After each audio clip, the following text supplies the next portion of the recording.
You're not going to believe what my husband's father did when he got me alone in the kitchen. Hey, my name is Mary, and what happened that day still haunts me. Make sure you hit that subscribe button, because this story takes a dark turn fast. My name is Mary, and I never thought a simple weekend could turn my life upside down. It started when my husband, Tom, got a call from his dad, Mr. Jacobs. He's lonely, Tom said, scratching his beard. Mom left him 6 months ago, and he's been rattling around that big house alone. Can he stay with us this weekend? I shrugged. Sure. He's family. Tom smiled, relieved. Thanks, babe. You're the best. I didn't mind. Mr. Jacobs had always been nice enough, quiet, a little old-fashioned, with a deep voice that rumbled when he laughed. I figured he'd sit on our couch, watch football, maybe tell some boring stories about Tom as a kid. I'd cook a big dinner, play the good wife, and that'd be it. Friday afternoon, the doorbell rang. I wiped my hands on a dish towel. I'd been chopping onions for chili and opened the door. There he was, Mr. Jacobs, taller than I remembered, with gray hair slicked back and a suitcase in his hand. His brown eyes crinkled as he smiled. Mary, good to see you. Hey, Mr. Jacobs, I said, stepping aside. Come on in. Call me Ron, he said, brushing past me. His cologne hit me strong, woody, like a forest after rain. He set his suitcase by the stairs and looked around. Nice place you've got. Thanks. I forced a smile. Tom's still at work, but he'll be home soon. Ron nodded, his gaze lingering on me a second too long. You've been keeping my boy happy, I can tell. I laughed, awkward. I try. He kept staring, like he was sizing me up. My skin prickled, but I shook it off. He's just lonely, I told myself. Divorce messes people up. Tom got home an hour later, sweaty from the hardware store. Dad, he said, clapping Ron on the back. How's the drive? Long, Ron said, grinning, but worth it to see you too. We sat in the living room, sipping beers. I stayed busy in the kitchen, stirring the chili, while their voices drifted in, Tom laughing, Ron rumbling about old fishing trips. Normal stuff. I relaxed a little. Maybe this wouldn't be so bad. Dinner was ready by 7. I set the table with bowls, cornbread, the works. Smells amazing, Ron said, pulling out a chair. He sat across from me, his knees bumping the table as he settled in. Tom plopped down next to me, oblivious, already scooping chili onto his plate. Mary's the best cook, Tom said, mouthful. She's something special, Ron agreed, his eyes flicking to me. I smiled tight, spooning chili into my bowl. Thanks. The night went on like that, Tom talking, Ron nodding, me cleaning up between bites. But every time I looked up, Ron's eyes were on me. Not Tom. Me. Watching how I moved, how I tucked my hair behind my ear. Once, when I stood to grab more napkins, I swore he leaned forward, like he was trying to see more of me. You okay, Mare? Tom asked, noticing me freeze. Yeah, I lied, sitting back down. Just tired. Ron chuckled. Hosting's hard work. You're doing great, Mary. His voice was warm, but his stare wasn't. It stuck to me like damp clothes. I told myself I was imagining it. He was Tom's dad, for God's sake. He wouldn't, would he? After dinner, Tom crashed on the couch, flipping channels. Ron offered to help with dishes. Oh, no, I've got it, I said quick, waving him off. I insist, he said, already heading to the sink. I hesitated, then nodded. Okay, thanks. We stood side by side, me washing, him drying. His arm brushed mine as he reached for a plate. I shifted away, focusing on the suds. You're quiet tonight, he said, low enough Tom wouldn't hear. Just tired, I repeated, scrubbing harder. He dried a bowl slow, his fingers circling the rim. You don't have to be shy around me, Mary. We're family now. I forced a laugh. Right. When the last dish was done, I bolted upstairs, mumbling about needing sleep. Tom grunted a good night from the couch. Ron just watched me go, his shadow stretching across the floor. In bed, I stared at the ceiling, my stomach twisting. It's nothing, I thought. Asterisk, he's just weird. Lonely asterisk. But deep down, I wasn't so sure. And that was only the beginning. Saturday morning came too fast.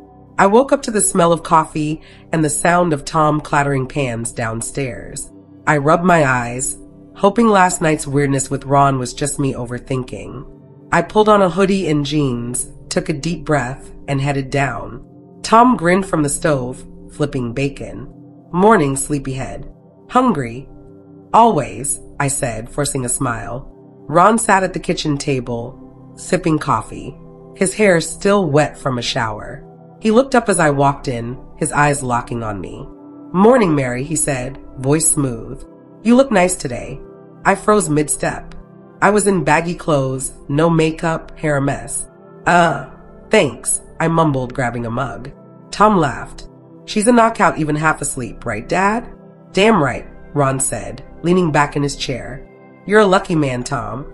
My cheeks burned. I poured coffee, keeping my back to them. It's just a compliment, I told myself. He's being nice, but it didn't feel nice. It felt like his eyes were crawling over me. Breakfast was loud.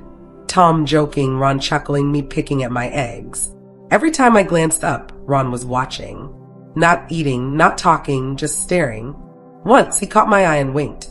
I looked away fast, my fork shaking. After, Tom ran to the store for beer. Back in 20, he called, slamming the door. The house went quiet. Too quiet. I started washing dishes, praying Ron would stay put.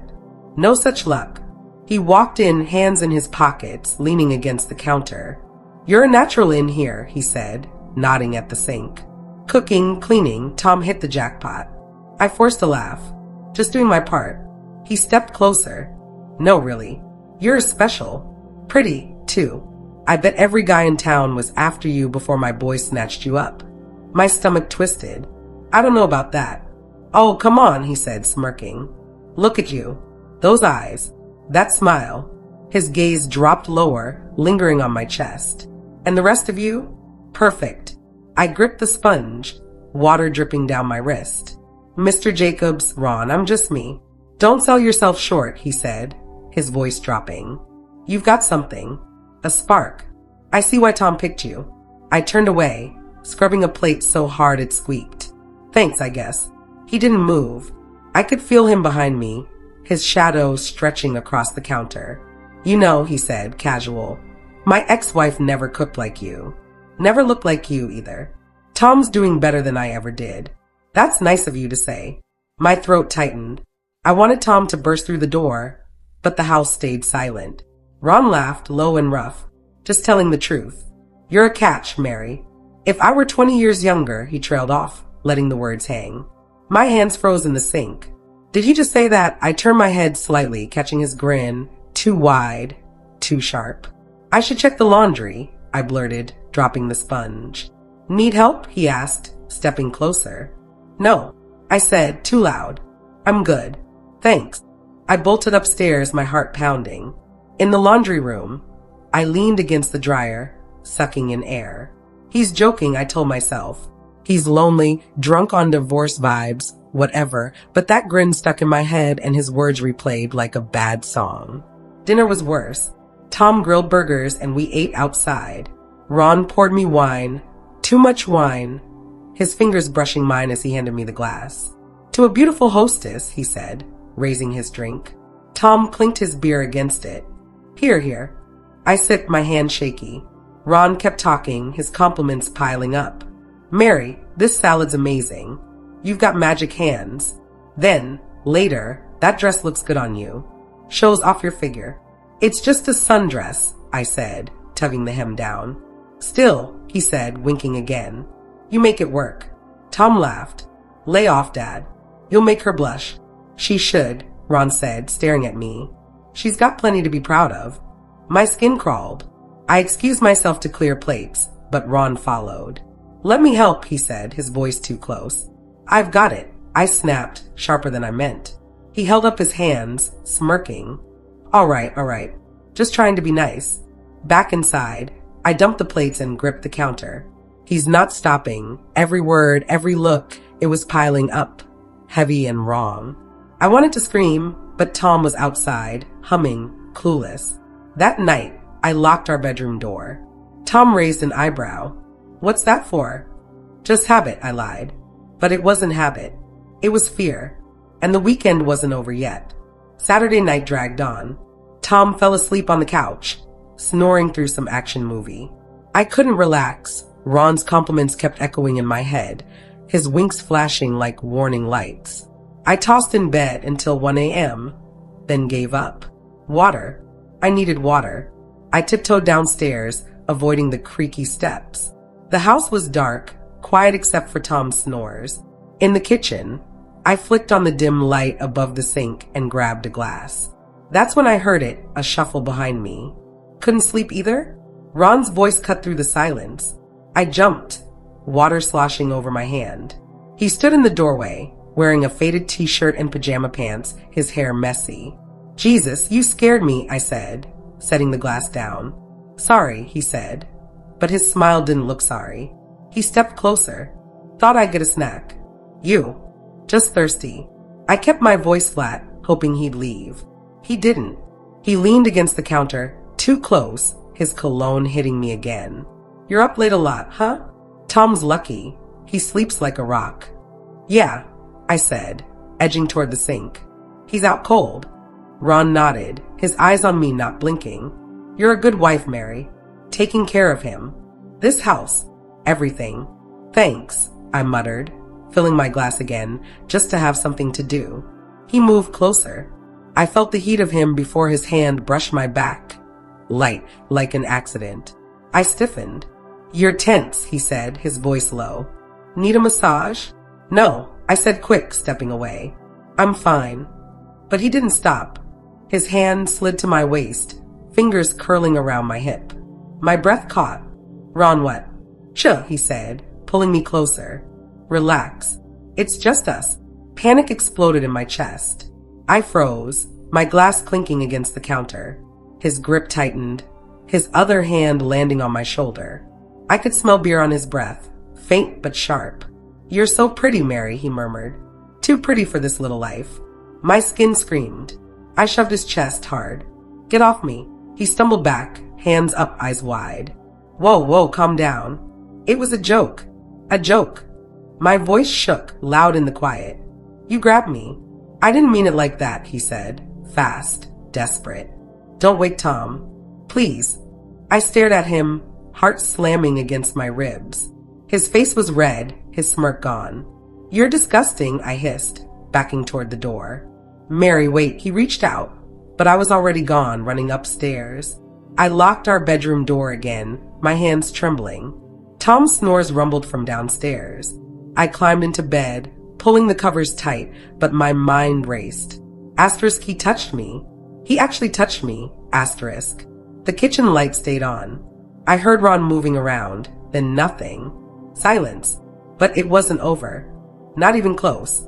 I didn't sleep. My eyes burned, stuck on the bedroom door, waiting for it to creak open. It never did. By morning, sunlight leaked through the curtains and Tom's snore stopped. I heard him shuffle upstairs, yawning. Mare? You up? Yeah, I croaked, sitting up. My throat felt raw, like I'd been screaming in my head all night. He poked his head in, smiling. Dad's making coffee. Want some? My stomach lurched. I'll be down soon. He nodded and left. I dragged myself to the bathroom, splashing water on my face. My reflection looked hollow, pale, wide-eyed. He grabbed me. The memory of Ron's hands clung to me like damp fog. I scrubbed my skin, but it wouldn't fade. Downstairs, Tom laughed over bacon sizzling. Ron stood at the stove, flipping it like nothing happened. Morning, Mary, he called, cheerful. Sleep okay? I froze in the doorway. His eyes met mine, calm, daring me to say something. Fine, I lied, grabbing a mug. Tom hugged me from behind. You look wiped. Rough night.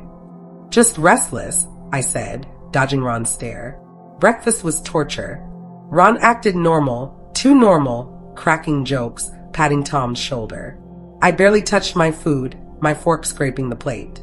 Every time Ron spoke, my chest tightened. How can he sit there like that? After, Tom went to shower. Ron lingered, wiping the counter. I started loading the dishwasher, praying he'd leave. He didn't. Mary, he said, quiet, about last night. Don't, I snapped, slamming a plate down. What were you thinking? He flinched, then softened. I'm sorry. I had too much beer. Got carried away. It was a dumb joke. A joke. I turned, glaring. You grabbed my waist. That's not funny. I know, he said, stepping closer. I feel awful. Please don't tell Tom. It'd kill him. I backed up, my hip hitting the counter. You should have thought of that before. His face crumpled. I'm lonely, Mary. Divorce messed me up. I wasn't thinking straight. That's no excuse, I said, voice shaking. You crossed the line. He nodded, eyes down. You're right. It won't happen again. I swear. I didn't believe him. His sorries sounded rehearsed, like he'd said them before. Stay away from me, I hissed, storming out. Upstairs, I locked myself in the bathroom, tears spilling. He's Tom's dad. How do I even deal with this? My hands shook as I texted my sister. Something happened. Call later?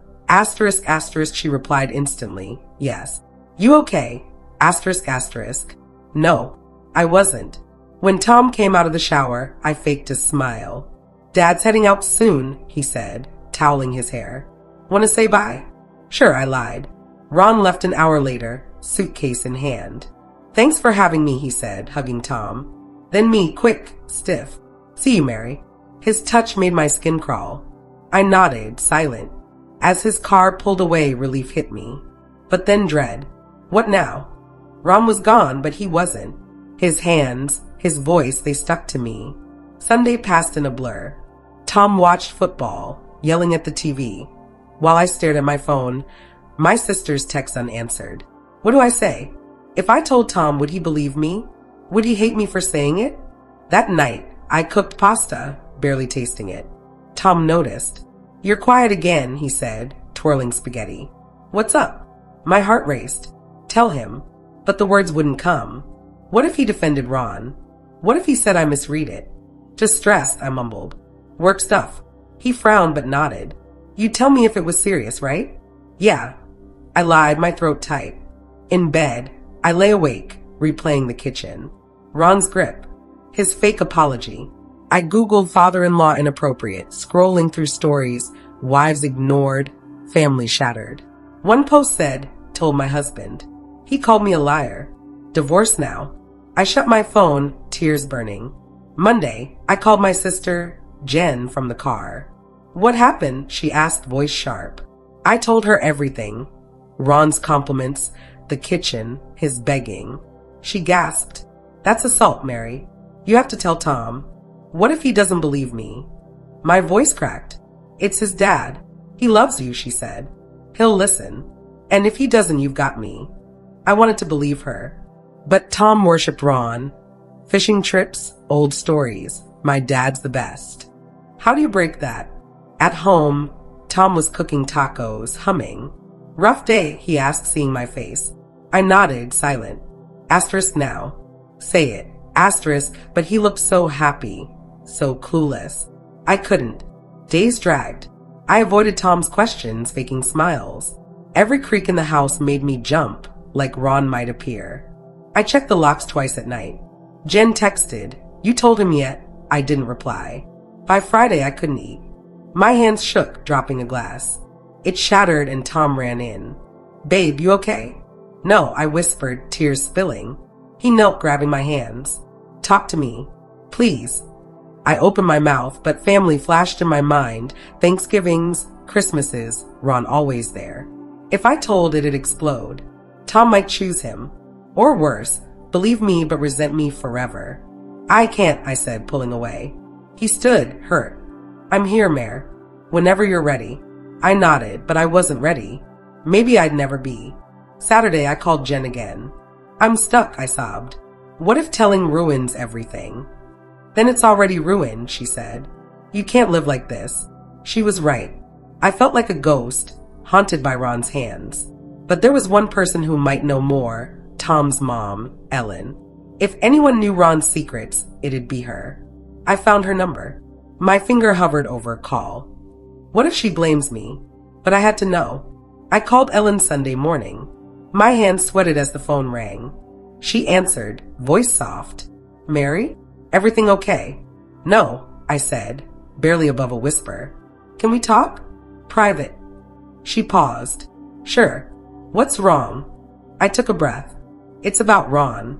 When he stayed here, he touched me. In the kitchen. At night. Silence. Then a sharp inhale. Oh, Mary. My heart sank. You don't believe me. No, I do, she said quick. Too much. He did it to me too. I gripped the phone. What? Years ago, she said, voice trembling. Before Tom was born, Ron got handsy with my sister. She was staying over, young, scared. He cornered her, said it was just fun. She told me, crying. I confronted him. He swore it'd never happen again. But it did, I said, cold washing over me. Yes, she whispered. Not with her, but signs. Women at work. Friends. I ignored it stupidly. That's why I left him. I sank onto the couch. Why didn't you tell Tom? I tried, she said. Once. He was 16, idolized his dad. He got mad, said I was lying. After that, I couldn't break his heart. Tears stung my eyes. He needs to know now. He does, she agreed. I'll back you up. I'm so sorry, Mary. I hung up, head spinning. Ron wasn't just creepy, he was dangerous. A pattern, and Ellen hid it. Tom deserved the truth, but could he handle it? That night, Tom came home with pizza. You look rough, he said, setting it down. Still stressed. I nodded, hands twisting. It's not work. It's your dad. He froze. What about him? I told him every detail. The compliments. The kitchen. His hands on me. Tom's face went pale, then red. No, Dad wouldn't. He did, I cut in. I called your mom. She says it's not the first time. He stared, jaw tight. You're serious? Yes. Call her. He did. Pacing, phone on speaker. Ellen's voice spilled out. Her sister, the lies, the years of doubt. Tom sank into a chair, head in his hands. Why didn't you tell me? He asked her. I was ashamed, she said, crying. I failed you. He hung up, silent. I touched his arm. Tom, I believe you, he said, voice breaking. He's my dad. I know, I whispered. He stood, pacing again. I'll call him. He's not getting away with this. Days later, Ron denied it over the phone, yelling, pleading. Tom cut him off. Stay away from us, he said, hanging up. After, Tom hugged me, shaking. I'm sorry I didn't see it. You couldn't, I said. But it's over now. Was it? Ron was gone, but the trust was cracked. Tom stared out windows, quiet. I locked doors, still jumpy. One night, Ellen visited. He's in therapy, she said. Not enough, but it's something. Tom nodded, distant. I squeezed his hand. We'll heal, I said. He looked at me, eyes wet. Yeah, together. For the first time, I felt it might be true.